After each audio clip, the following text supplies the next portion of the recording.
Isner, Opelka, Federer and Berrettini. What do these guys have in common?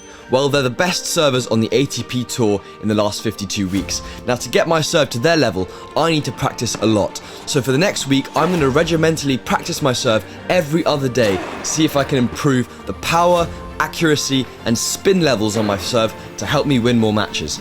Now I'm going to be serving, like I said, every other day to make sure that I'm allowing my body to rest in between those service sessions. Now I'm going to make sure that I'm working on specific things in each session to allow myself to improve, and we're going to be doing a test at the beginning of the week and at the end of the week to track my progress. I hope you enjoy. To begin this challenge, I'm going to have to test my serve. Now I'm going to test it in two different areas, power and spin and also accuracy. So I've got this thing at the bottom of my racket which is going to measure the spin on the ball, so the RPM, and also the speed in kilometers per hour. So I'm going to hit 3 serves, measure the average of the spins and the speed, and then we're going to put some targets down and see how many serves out of 10 I can get within those targets. Started off with the power serves, just trying to hit it as hard as I can.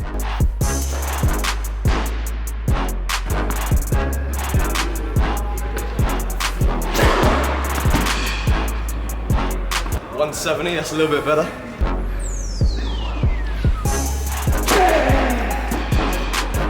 173.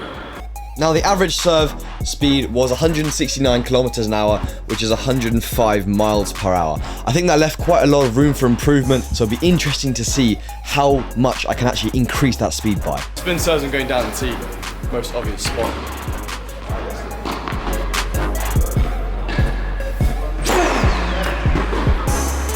I still feel like I could get a bit more whip on that one.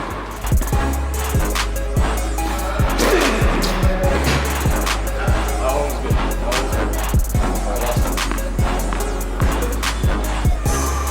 I even opened the door.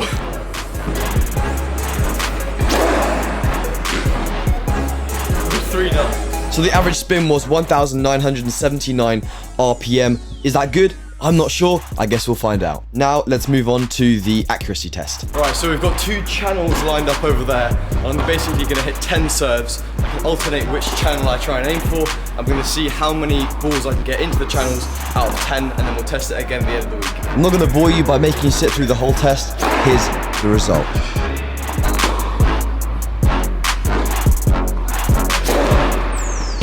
%60 on serves into the channel. We can definitely improve on that number. Wasn't bad, but we can definitely do something with that. So from day one, I wanted to make sure that I was really warming up and also strengthening my shoulders. I knew this would be a pretty tough test on top of the training that I'm already doing. So I wanted to use the bands and really make sure that my shoulder was warm, but also that my shoulders were nice and strong so that I could carry out the whole challenge and not get injured. I started off this training session by just getting a lot of volume in, making sure I'm warming up the shoulder. Most of the serves actually I was doing on the ad side, mainly because that's the side where most important points are played. So I set out some markers about 20 minutes into the serve session. On the tee and in the ad position, I was going to focus on mainly those 2. I did a few trick shots every now and again to make sure I wasn't getting bored, and then I was focusing on trying to hit those targets and being dialed in every single serve that I was hitting, and I closed out the hour with the wide serve.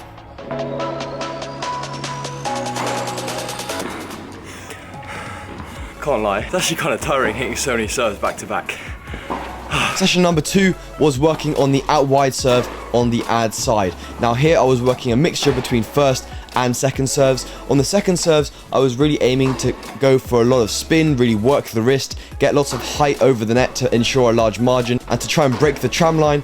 On the first serve, I was really aiming for pace, trying to hit the cones like that one there, and really trying to generate some power, which is going to increase the speed of my serve over the entire week.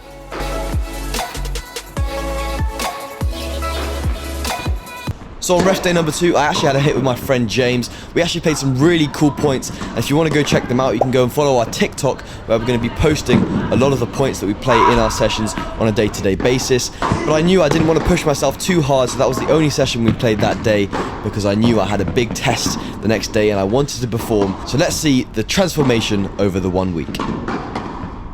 Right, so it's now day 7 of the challenge. We're going to be retesting my strength and spin tests and also the accuracy test. So we're going to start off with power. I think last time I got low 170s, so we're going to be aiming for, let's say, 175 to see a good improvement. So the first serve went well with 175 kilometers an hour. Again, 3 serves. I did make a few mistakes, but I'm only showing you the ones that I made. 183, so that was definitely up there of where I wanted to be. And I finished with 173 kilometers an hour, giving us an average speed of 177 kilometers an hour, or around 110 miles an hour, which is an 8 kilometer an hour increase. And now I would say that's pretty significant. I think that that's a very, very big difference. So let's have a look how my spin has actually changed during the week. I put a big focus here on the movement after the ball. I think I slowed the pace down a little bit as compared to the first test, but I made sure to try and get as much movement and curve on the ball as possible, and that translated, as you can see, into a much higher spin of 717 RPM increase. Right, so the second test is of course accuracy. I'm going to be hitting serves onto the ad side, trying to get it in between the markers that I set down. Last time I got 6 out of 10, so obviously aiming 7+. Let's give it a go.